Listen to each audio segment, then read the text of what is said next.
ગોદરેજમાં વટેશ્વર વનમાં પાણીની ટાંકી શોભાના ગાંઠિયા સમાન બની ગઈ છે. વટેશ્વર વનમાં રચાયેલી પાણીની ટાંકી ખાલી ખમ. ફરવા જતા સહેલાણીઓ પાણી વગર રહેવા માટે મજબૂર બન્યા.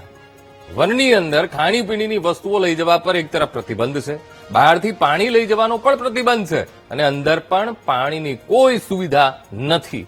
તો આ સુવિધાને કારણે મહાનગરપાલિકાની કામગીરી પર સવાલ ઉઠ્યા છે.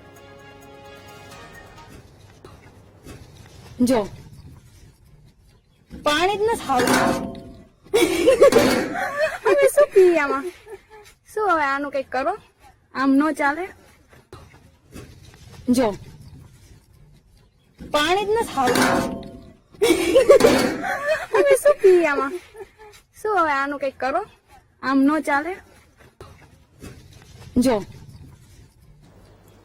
તો આજ મુદ્દે સંવાદદાતા સચિન પીઠવા ફોનલાઈન પર જોડાઈ ગયા છે.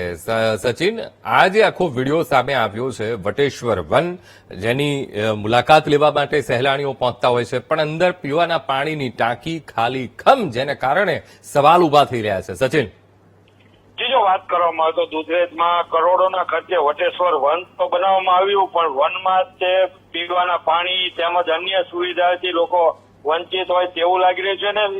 ને કેટલીક યુવતીએ સોશિયલ મીડિયામાં વિડીયો વાયરલ કરી અને કેવી સુવિધા છે તેને લઈને વિડીયો વાયરલ કર્યો હતો અને બહારથી ખાણીપીણી લઈ જવા માટે પણ પ્રતિબંધ હતો હોવાથી લોકો અત્યારે સહેલાણીઓ આવું ભારે મુશ્કેલીમાં મુકાય છે વટેશ્વર વનમાં. બિલકુલ બિલકુલ સચિન, સમગ્ર માહિતી સાથે જોડાવા બદલ આપનો આભાર.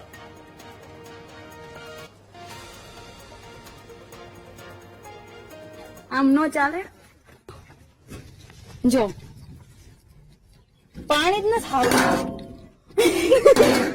હવે શું પીએ આમાં?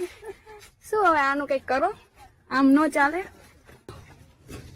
જો પાણી જ નથી આવતું. હવે શું પીએ આમાં? શું હવે આનું કઈક કરો, આમ ન ચાલે.